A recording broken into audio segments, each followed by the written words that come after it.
And off we go. Hello, hello, hello to everybody in the world who listens or watches You, Me, and Iced Tea, whether you are listening to us via the podcast episode or you're watching us via the YouTube channel. I welcome you, and so do my co-hosts. Let's take a moment to appreciate them. Well, first of all, I'm Dedra Stevenson. Hopefully you know me. I'm an author and a screenwriter, and you can find most of my stuff through bluegeniemedia.com. So check that out. Amazon as well. Everything I've written is on Amazon. Just write in Dedra L Stevenson and you get the whole lot of it. And I think Richard can also make that claim to fame. Right, Richard? Richard D. Tell everybody Okay, about yourself a little.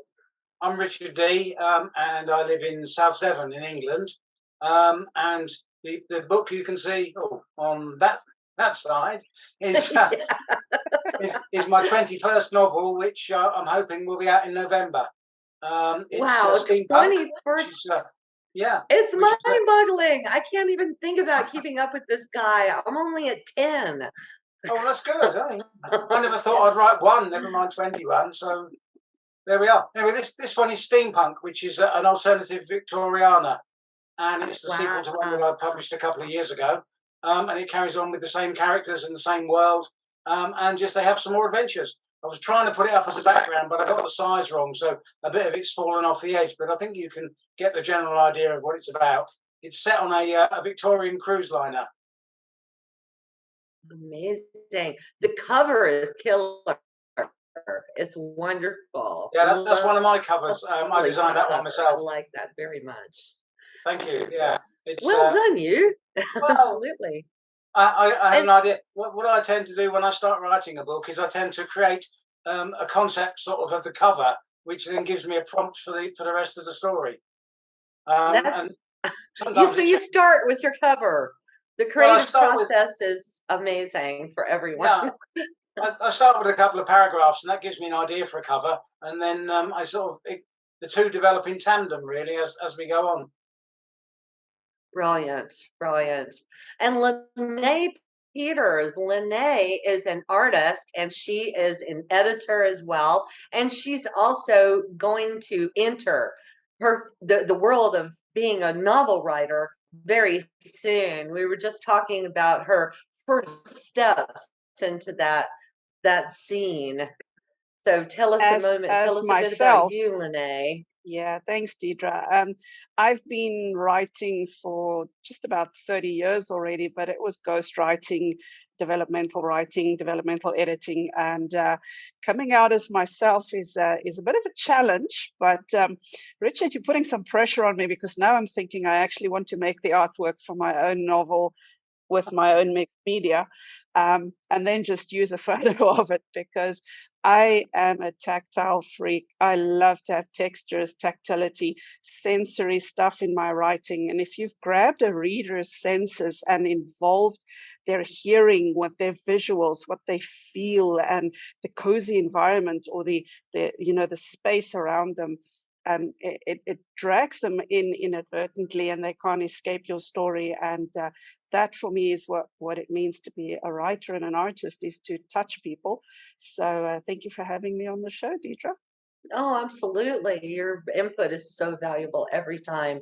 And here's last but certainly not least is Mr. B. And he's the author of this here book. Oh, sorry, my background covered up. There it is. Art of Giving Back by Mr. B. See, I have my own copy. And I actually dropped a review for you. I hope you saw that and on the Amazon UAE site. Oh, okay. I have to check it out. I dropped a review for you because it's so very important to review books, especially for independent authors. Yeah, and I want to improve on my ability to do that. It's a great book. So many nuggets of wisdom from your life history, and I enjoyed these pictures of you, your family, your kids, your grandma, and everything. I think those are kind of my favorite parts. Right. Your personal history is really fun. So, tell us Give us a line or two about you, Mr. B, because that's essential to our creative process. Right. I put up a little bit different background, and it's a background where I was doing a few programs where I make sure I'm trying to say I am Mr. B, the host of Free Talk with Mr. B, and that's podcasting. And starting podcast was saying, when I got to retirement, what do you give back to the world?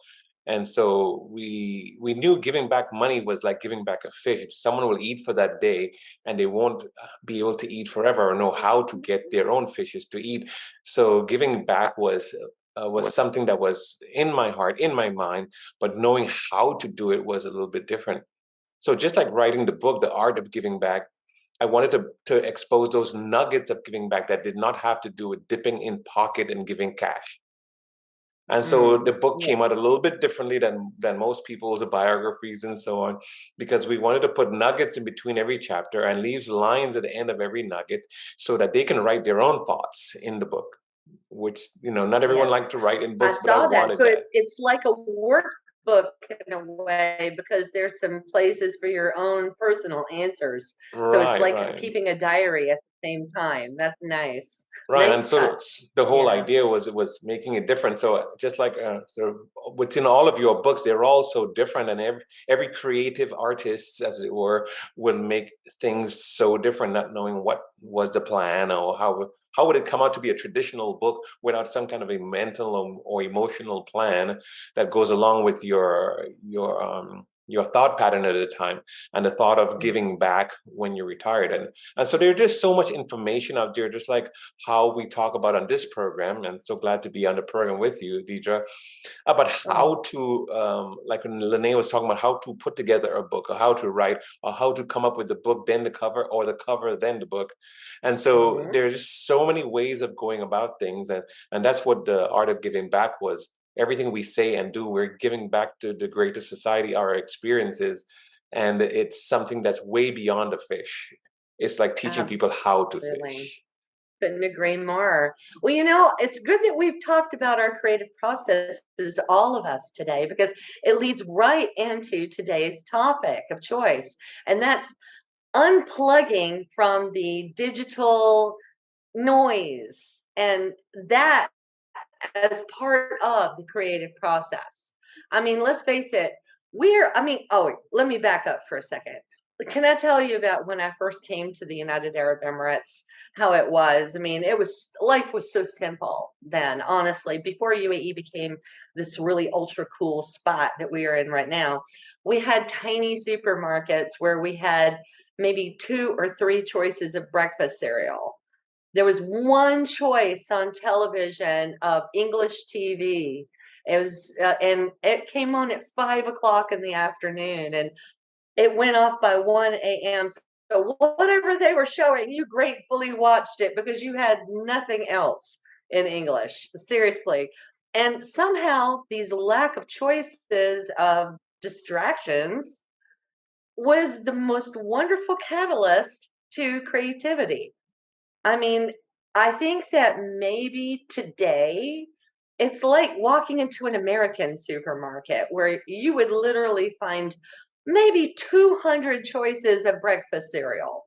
You could spend literally 15 to 20 minutes or more just standing around looking at the ingredients and looking at the kinds of cereal available to you for that one food item could really dink away so much of your time. And it's just it's incredible how much time we waste. We're on our phones all the time, these little digital computers that we carry around with us, and we're checking our WhatsApp, we're checking our email, we're checking our messenger. I mean, they're all so distracting, and we're so spoiled for choice now. And I just realized, streaming Dedra, services and that our phones sorry. are toddlers. We've got perpetual electronic toddlers, Tamagotchis for adults, because they demand your attention, and it's a real struggle to say no. Yes, exactly. See, there's even toys for adults now that will your attention away from creating or writing or painting or composing a song or whatever it is that you do that's a creative kind of contribution, to the world. So perhaps my idea is that once in a while you do need a digital detox. My question for all of you, one by one, why don't you tell me what you do in terms of a digital detox, or do you, participate in such a thing? What about you, Richard? You could get it started, I'm sure. Yeah, I find that when I've finished writing a novel, I feel like I've been sort of wrung out in a way, and everything's been drained out of my head. I know there's more there. I can sort of sense that there's some more, but I need to step back for a while and take a bit of a break. So when I've finished writing a book, I generally just sort of retreat. I still stay on social media. I still stay active. I still post on my website, but I do a lot less of it. And I do that for 2 or 3 weeks just to let myself recover a little bit. And I find that when I do that, I start to get more ideas. It's almost as if I'm just letting the ideas come back in again. And then as I start to get the ideas, so I start to build up, and I'll start to post a bit more, and I'll start to make a few videos or TikToks or whatever. And gradually I'll build back up to where I was before.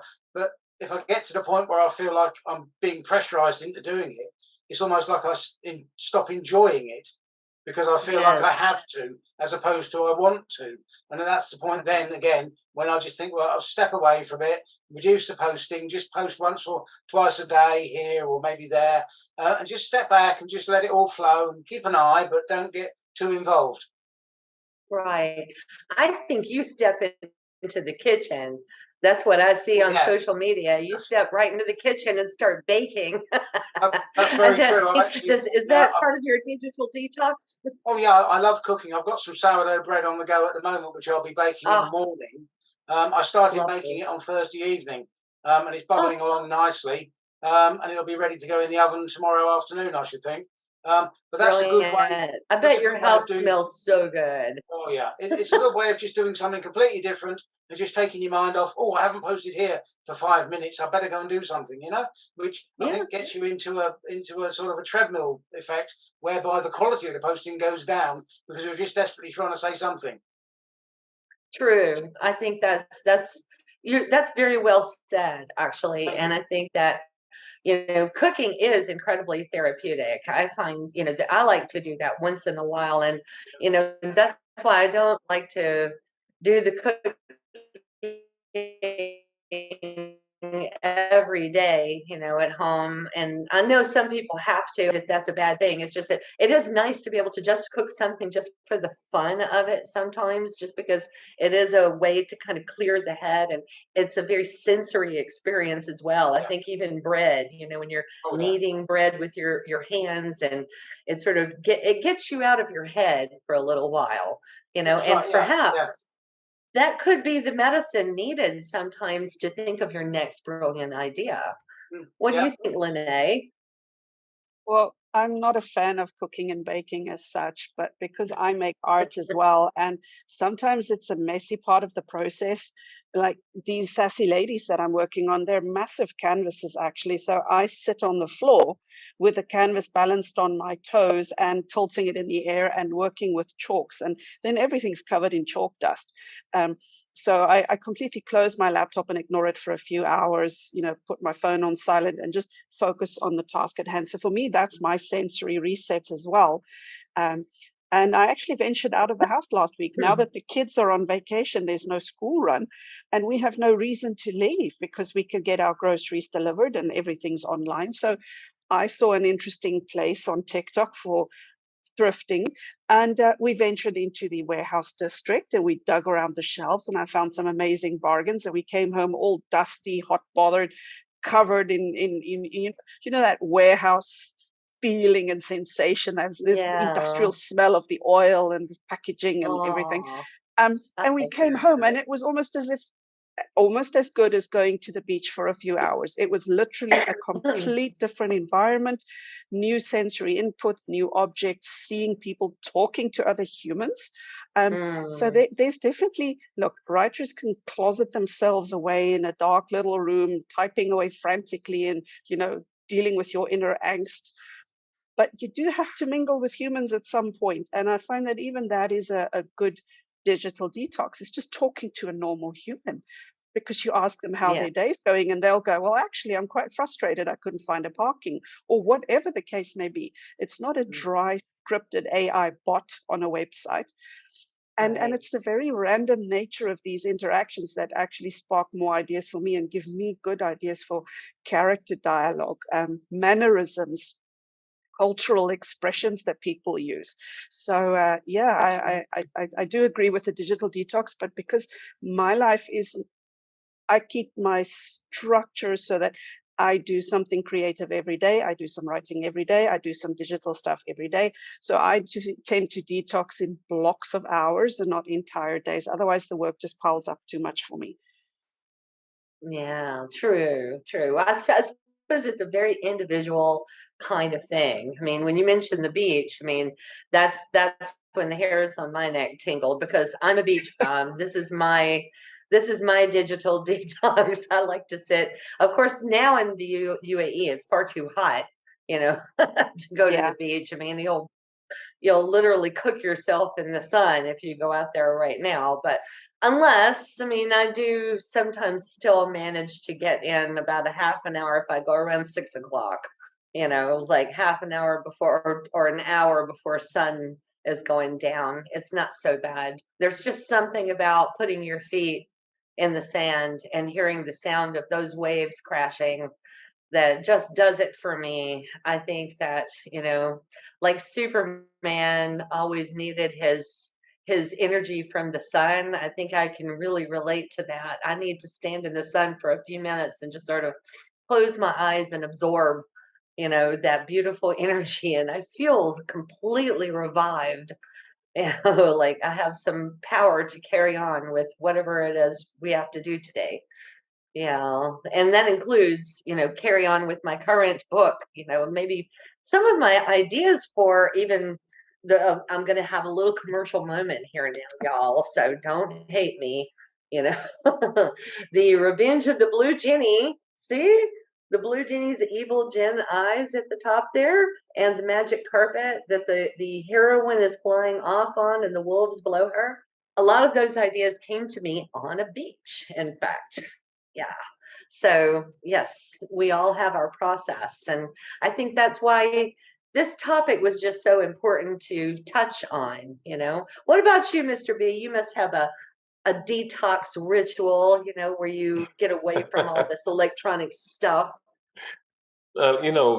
Graduating from high school in 1980, we had no such things. And I think it's 2007, the first iPhone came out, for example. And there are other devices that we felt we were connected to the world. And so, Right. again, it's not that long ago we had all of these access and abilities for the full digital in our pockets all the time. So Right. I didn't think I needed to detox. But what I do need to do, I need sleep. And it Yes, always seems like I true. could just never get enough sleep. And so I take off my watch, my Apple Watch. Turn off my phone, so there's no ringers when I sleep. There's no noises from my phone when I sleep. There is I do that no watch too. vibrations when I sleep, and I Mhm. don't want to. There's a lot of more I can do, but I don't want to hear anything pertaining to my phone when I'm asleep. So I'm trying to sleep because I sleep lightly and feel like I don't get enough. And sometimes I would put an alarm to come and do a podcast, and I hate alarms. I hate alarms with a passion. And so the whole idea is to feel like we are in a hobby and that we're not um, actually at a job. And anytime you do alarms, you're going to feel like you're a job. So digital sources and what you would say detoxing away from digital is doesn't mean it has to be a long time. It could be just enough to No, even get some sleep and not be that's woken a up by the valid little point. buzz. Yeah, Yeah. you And make a so very valid and point. so whatever it takes to get some rest, and I mean, I measure my pulse, I measure my blood pressure, I track all of that on my Oh, phone. I measure every activity to get additional calories other than my normal burn. If I exercise, I have that measured. I measured, I think they had the blood oxygen content on there now on the watch. There is a measurement for probably for sneezing. There's another measurement that was kind of creeping me out during the pandemic, and it's still here, is how long it takes me to wash my hands. And I'm like, come on already, I already washed it, and I have Oh, to little, keep you do going. that? Oh no. Yeah, there is another one like that. So digitally, I'm measured in a lot of ways. And there's a saying back at work, what gets measured gets managed. So I tend to manage my life, and I don't have an app that's measuring all the food things I have, because I try to eat my health insurance instead of paying for it. I eat it, Yes. and eat as healthy as I can. And I don't Yes. exactly measure it, but just backing away from it, staying with the core question of digital detox is every night, if you can get as much sleep, or even if you sleep in the middle of the day, I have to take everything off. And so I may not Mm, respond to someone trying to reach me at that time. And if people know me, they'll know, oh, yeah, he's sleeping, you know? Because, yes. and if I forgot my computer on my laptop, they can say, oh, I can see you're online. So, well, maybe I'm on with my Facebook online on the laptop in my office, but if I'm downstairs somewhere sleeping, it's not on my watch and it's not on my phone. So I couldn't tell. But people think you're awake when you're actually sleeping, you know? Yeah. And Yeah. here in the True. US, we get a lot of scam calls coming in from everybody that known to man. Here too. Oh, okay, Yeah. okay. And so we don't want to hear that when you're sleeping. So that's one of the best No. ways for me on detox, to just get some rest, get some sleep, Yeah. catch it whenever we Yeah. can. Yeah. Something that I've noticed is a couple of weeks ago, I left the house and I actually forgot my phone in the charger. And I only realized when I was in town and I had to pay for parking, which we pay via an SMS app here in Dubai. And I Yes. did not have any cash on me to put into the machine. And I frantically had to run into a shop waving a big note saying, do you have coins for me, please? And one lady was so kind. She said, oh my God, you poor thing. And she threw a handful of coins at me so I could run back out and pay for my parking. I was Right. in a severe state of anxiety because after this appointment, I had to run to a 2-hour appointment where I had to pay for parking again. And Oh, my house is 40-minute drive away, so it would take 80 minutes to get back. I was thinking about this for a few days afterwards. The psychological bond we formed with our technology is actually imprisoning us a lot. And yes. we I need agree with to you. stop that at least for 2 hours a week. I would say leave your phone at home and go for a walk without it, go for a drive without it, and just retain that sense of independence, navigating by yourself without giving all of your autonomy over to a machine. Because what Yes. I'm seeing on the AI front and all of these other things, they don't want us to detox. They want us to be a captive audience for marketing, for advertising, for Yeah. data, for analytics. There's a new big app that we will not discuss, but it rhymes with EDS, where people cannot delete that app without deleting their Instagram, but it takes note of every single bit of medical data you type into your phone, which I find personally offensive and invasive and illegal. What? They have Really? no I know right we were to invade suffering, our we're having a lack privacy of like freedom this. now. Yeah, yeah. And in other words, they want you on your phone or near your phone or device or Apple Watch at all times. And the rebel in me is like, hell no, sorry. So I'm going to be taking longer No. walks without my phone because, frankly, our human bodies have senses. And if we don't use those senses every day in walking around, navigating, checking the earth, our balance, being aware of your own heart rate or Yes. trying to eat normally, we have some kind of disconnect developing. Now, as a writer, psychologically, that's a fascinating topic to explore. But I Mm. would genuinely advise a digital detox hour every day if you can, because it's baby steps. It doesn't intrude too much, leave too much chaos. And frankly, the odds of someone actually requiring you in an emergency where they are literally going to bleed to death in 5 minutes is very small. So the world's not coming to an end. We can survive without it. And I would Exactly. highly recommend, because human creativity is the one thing they can't take from us, right? So we need to keep working on that. Very true. Yeah. I remember when I I couldn't have first said went it to better Spain. myself. Yeah. Bravo. Back in the mid True. '70s, then you, as soon as you left home, you were out of touch, basically. And the only connection you had was if the mail happened to turn up, or if you could afford some vast sum to make a telephone call home. and it might be 3 or 4 months until you actually spoke to family again. And looking back on it now, I wonder how people now would manage it. Well, they're Right, not, right, Richard. yeah, I exactly. see so many millennials and Gen A, I believe is the Gen new lot. Z. And after them, the new ones now as well, as it's coming, even little kids 8, 9, and 10 years old, you cannot cope without texting their mother every few hours. But this is not teaching resilience. This is not teaching No, it's not. maturity, making mistakes, learning from them, growing as a human being, and getting life skills. I mean, if the internet goes down, you can't Google anything. So, you know, it's a little bit of where the Gen Xers and older generations, we've seen and done things without this constant dependency. So our digital detox childhoods in our formative years were really amazing. And I'm kind of sad that today's children don't get the same opportunities, because that's creating a whole new set of problems that we are already seeing coming up in the school-going children, and the type of psychological complaints that they're developing and having to deal with. And this is insane for a 10-year-old to have depression because they haven't spoken to their friends for 3 days. It's a whole new field on its own, but definitely detox yourself, please, and your kids as well. And Absolutely. It's not even just big about reasons, creativity. Sorry, Mr. B, go ahead. No, I say one of the big reasons I said about what I do during the sleep is also how globalized we are.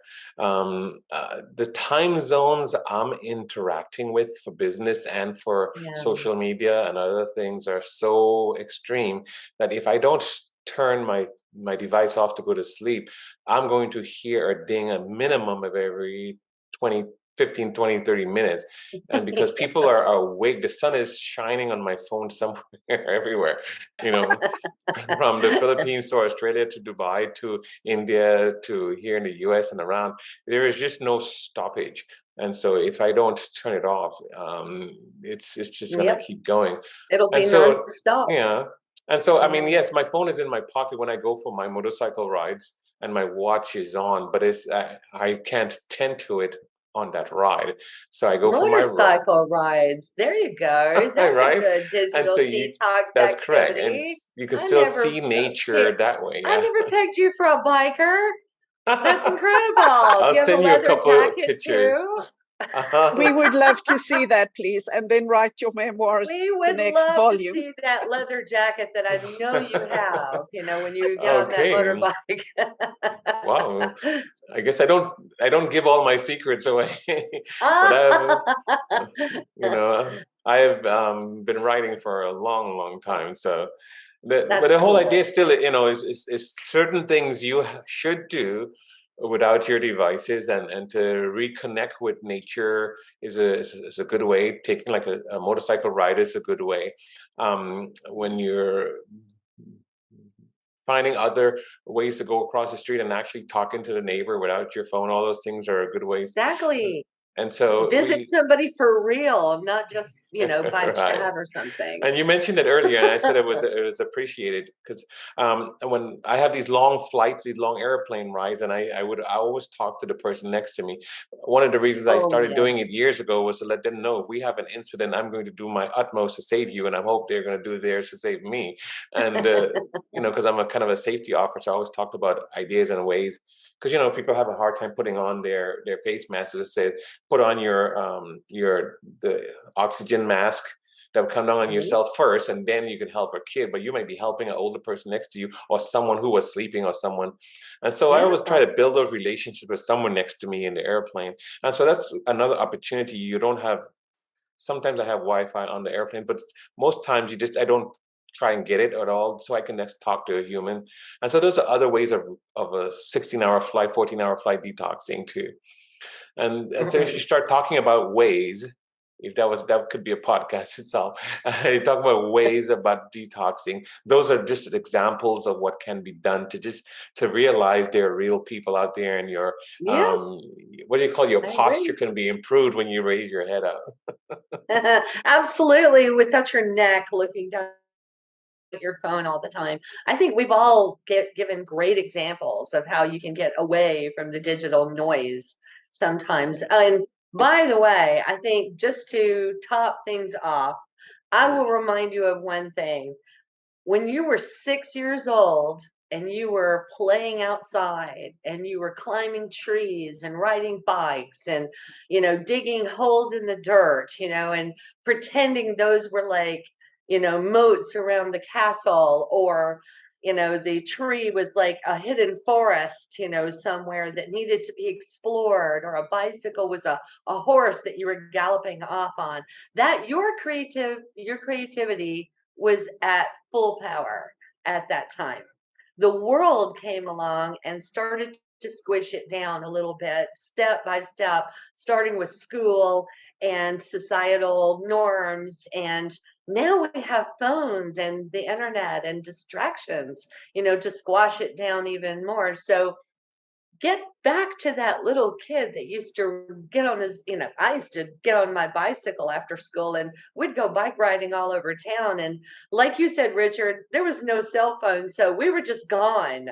People had to accept that you're not going to talk to me until I was just told to come back when it got dark.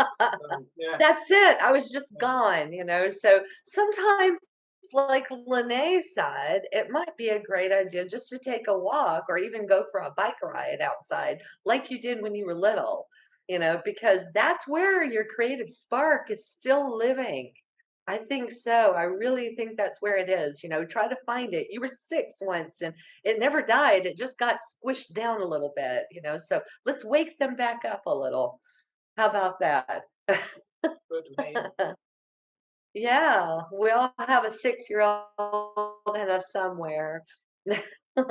Anyway, so I guess we're out of time. It's already a half an hour. I can't believe how fast the time goes by because I love chatting with you guys. We're just this wonderful creative group. And again, if you guys want to hear us talk about other topics, be sure to write to us.